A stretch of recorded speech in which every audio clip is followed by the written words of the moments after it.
guys, so I'm here with Dr. Bob. He is a professor here at the University of British Columbia School of Music, teaching music technology. He actually taught me music theory. That's why I keep calling him my theory professor. So, Dr. Robert Pritchard, but we all call him Dr. Bob. Thank you. Now, the reason why we are here is because he invited me and he paid me. We recorded his piece, Rebirth. We did the audio recording here in this studio, so we thought it'd be perfect to do this interview here. Quite the arduous process. If you guys want to watch this piece and hear it, I'll put the link down in the info box below. Please go check it out because this interview may not make a lot of sense if you don't, watch it. Not your typical classical music, but we're not typical classical musicians either, so, right? Right. Can you tell us what prompted you to write this piece? Like, where did it come from? Well, Shanoa Anderson is one of Canada's top flautists in terms of contemporary flute repertoire, and she commissioned it with the help of the New Brunswick Arts Council. And we got together and talked about the way the piece could develop. She knows that I do a lot of work with interactive video and interactive sound, so the performer controls video or controls sound in performance. So we had a number of conversations about this. So I started developing a system that she could perform with. Part of this development for me was developing little accelerometer sensors that we could attach to her flute, and then she could use that to steer sound around and to process video. And then also she was wearing a head mic and we could process her voice, etc. And I worked on the hardware for about 6 months, and then one of my graduate engineering students said, "Bob, did you know about this sport watch, the Techniques? And it does everything you want it to do. We just have to write a driver so it can talk to it." And I went, okay, fine. So we threw out that 6 months of research, went and bought 10 of these sport watches, and it was great. It did exactly what I needed it to do. Were they expensive? No, they're only $50 each for, that's not bad. for a developmental watch. Yeah, Yeah, and that's not they've bad got a at little, all. and they're better than Wi-Fi, Bluetooth. Going wireless is always dangerous in performance. You're worried Yeah. about losing your signal. Yeah. So we developed it from that, and then Shanoa flew in and we did some more work in the studio here and in my office, and eventually Shanoa premiered it. It was great, and then she's also performed it up in Edmonton, and then I was very fortunate, Margaret Lancaster in New York performed it a couple of years ago in a very interesting concert that she gave, and then Derek Roy Jones from Melbourne performed it down there and also performed it up here, and then Joanna has just done the studio performance. So. There is a lot of technology that happens in this piece. Talk about them more. Like, how does the watch work exactly? Sure. The flautist is playing and has the watch on the wrist, and you'll see at the beginning of the video, flute plays, and then there's this wrist snap, and that triggers both a burst of video and the sort of explosion sounds. And this immediately lets the audience know the flute player is in control of not just their own playing, but also the technology that's happening in front of the audience and surrounding the audience. As the piece progresses, you get more and more triggering of the video, and then you get to the point where the performer can steer the audio by pointing the face of the watch at the different speaker locations around the audience, and at the same time can also control the video processing in terms of what's happening on screen. The video doesn't play constantly because much of the time I want the attention to be on the performer. It's not about the video per se, it's about the whole piece. Yeah. Other things that are happening is that the sound of the flute is being processed. I've written all kinds of software that processes this, and also the voice. And the performer is doing right. things like that, and that's the very human sounds. It's trying to get a sort of a more holistic experience between the human and the technology, and all of this being blended together. We've got acoustic performance can control that, and technological aspects that are creating the processing of the video and the sound, and the performer's also in charge of that. I sort of ride herd on the technologies, make sure the levels are good, but the performer is running everything. It's really an amazing experience being the performer. It feels like magic. It just goes with you, and you're not even like physically connected to it. I felt like it was easier for us to do sort of the triggering the sound here in the studio. There are a whole bunch of speakers right above us right now. What I was able to do was just to kind of direct it at each speaker, and it's already all set up here, but how difficult is it to get all that set up in like another venue? It's not that difficult for people who are used to doing interactive media. Okay. Generally we like to have 4 speakers around the audience. So Okay. as a performer, you're up on stage, and when you snap your wrist and trigger sound, and as you steer it, the audience can see that you were steering the sound around. So it's essentially just taking, instead of doing it in stereo, We do it in 4 channels, and all the data from the watch comes to my computer, Okay. and then my computer is responsible. And you're like in the back, right? I'm running the tech. Happy to run the tech. Yeah. In the piece, at least I'm interested in this part because I played it. Right. So the parts that get super warped in the processing, what was your thinking behind that? Processing it so hard that it like gets sort of like muddy and ethereal. A lot of my pieces deal with the idea of life and death, the idea of transformation, or if it's not life and death, you can deal with it, the idea of working through difficult situations and what we go through. And so this idea of processing the flute so much, we start off recognizing we've got a flute sound, and then gradually that sound gets warped and augmented in manners. And this is part of the expansion, the augmentation of what the flute is capable of doing. Okay. And we do this for a great number of the instruments. Those of us at UBC who are working in music technology. Right. We like the idea of, we don't want to throw the baby out with the bathwater. Of course. You've got acoustic performers who have years and years and years of training who are really, really good. Let's not get rid of that. Let's celebrate that and then also augment it and show, okay, now we can have you play and make your flute do things you never thought were possible.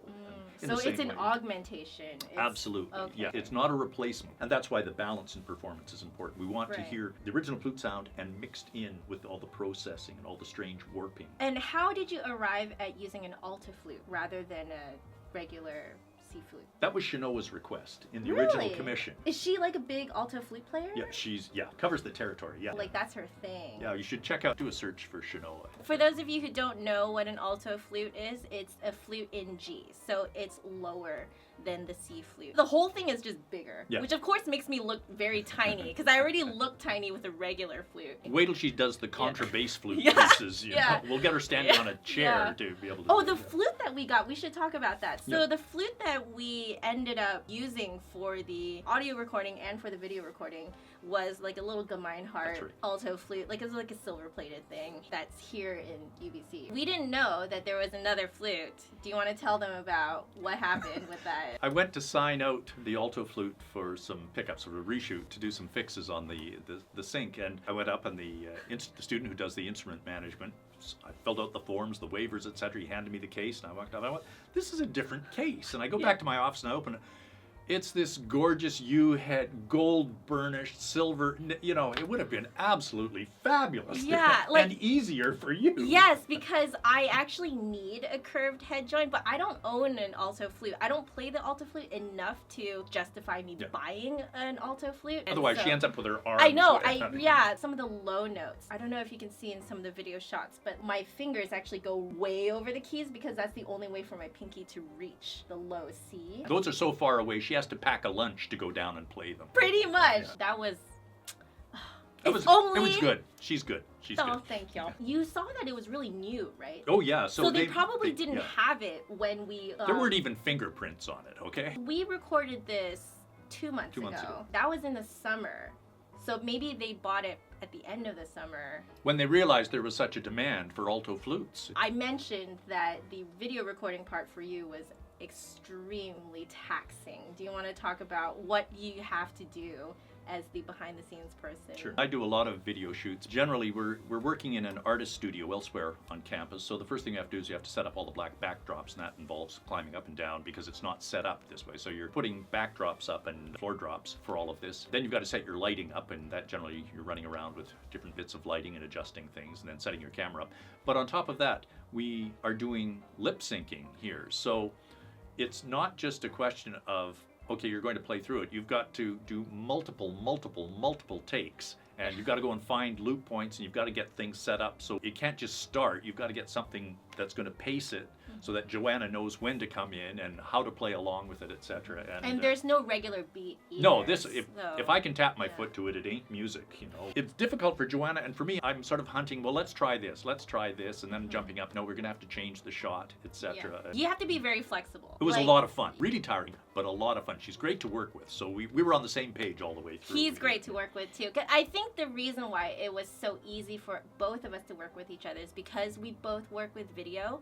I knew what you need to edit and how many takes would feel more comfortable for you when you edit. And I also knew generally how long to emote, because you can't just drop your face and stop emoting right after you play. You kind of have to keep going a little Imagine bit. where you're going on from there. Exactly. You know, what's the next phrase? So it makes it a the- lot easier for him to edit the footage. Yeah. I did mention that the audio recording was very taxing for me. We spent how many hours? 8 or 9 hours? Something like that. Yeah, with like an hour break in between Yeah. for dinner. Usually you do an hour of work and then we take a little Take a break. and then- But I knew coming in, looking at the music, I was like, no, we have to keep going. We just kind of split the music into tiny little segments, and we just did take after take after take. I had to call the shots as to when I got tired, because there comes a point when you get so tired that you know you have to take a break. During those breaks, what we did was we went back to review what I had recorded, and we actually started stitching it together. Yeah, on we were the able to make spot. decisions. So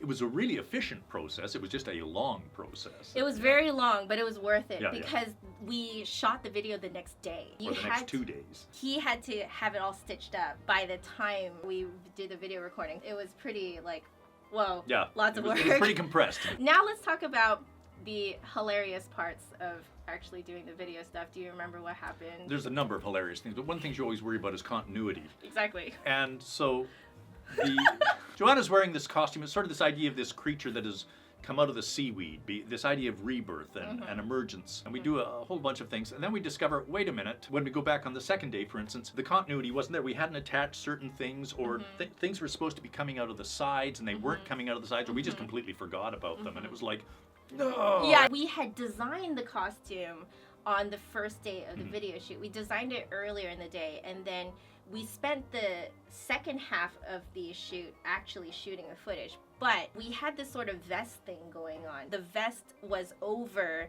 like another flowy top, but we forgot to bring the sleeve out of the vest. Neither of us saw it until the very end of the day. Like literally right after the last shot. I looked down and realized that it was tucked inside the vest. And I looked at you and we're like... And I went... Oh, Yeah, it we're just was- so focused on the audio part. Yeah, It was- yeah. Anyway. I ended up treating that as like a dress rehearsal for the next day. So then the next day's shoot obviously went longer because we had to reshoot all of that. And then you ended up taking a couple of months to edit the footage because you were doing other projects on the side. Not on the side, they're just all projects. And then we found out that some of it just could not sync up. Yeah. Ended up that I was actually coming up here for 3 weeks. So I suggested doing pickup shots. Which amazed me. I was going to go down to Seattle to do this interview, and then said, no, I'm coming up. And then she goes, but let's do some, okay, let's do some redos, yeah. I learned this whole pickup shots idea from watching the Lord of the Rings As one documentaries. does. Lord of the Rings fan, huge fan here. I watched all the behind the scenes, and I learned that they took, I think, 2 to 3 months doing pickup shots for all 3 movies. And I was like, that makes sense, because once you stitch the movie together, there will be some parts that you're like, we could have done that better. Yeah. Although there is a point, right? At some point, you just say, no, that's it. We have to move on. Otherwise, you know how musicians are. We get OCD, and it's just like we start, no, I didn't, just leave it. Every single one of my videos, every time I publish it, there's always 1 or 2 points where I'm like, I could have done that better. But you can go back and look for those. the thing is, actually, nobody else notices it. Yeah. It's only us. Yeah. The process of doing my videos is actually very, very close to how we did this. We were so on par with each other. Yeah, it worked really well. There's a lot of things that you didn't have to explain to me, and I didn't have to explain to you. Yeah. We just got it. You waste a lot less time that way. I hope you guys enjoyed this behind-the-scenes interview. Please go check out Dr. Bob on the interwebs. He actually has a Wikipedia page. Thank you so much. My pleasure, and thank you for all of the work on this. If you want to see our last interview that we did a couple years ago now. Yeah. How many years ago was that? Like 5 years ago? Oh, don't do that to me. I will put that here. That was a much lower budget interview. I mean, this one was already lower budget. These aren't even my lights. Be sure to check out Rebirth on his website. Again, the links are in the bottom bar below. If you guys like this video, make sure you give me a big thumbs up and hit subscribe for new videos every Saturday. My last video is over there. And if you want to catch me during the week, my social media networks are down there. But otherwise, I will see you guys next week. Bye. I went to your Wikipedia page a couple years ago now, and I noticed that you had won quite a number of awards. He never told us about this. Like, I never knew. None of us knew. This guy's like internationally renowned. For all the wrong reasons, probably.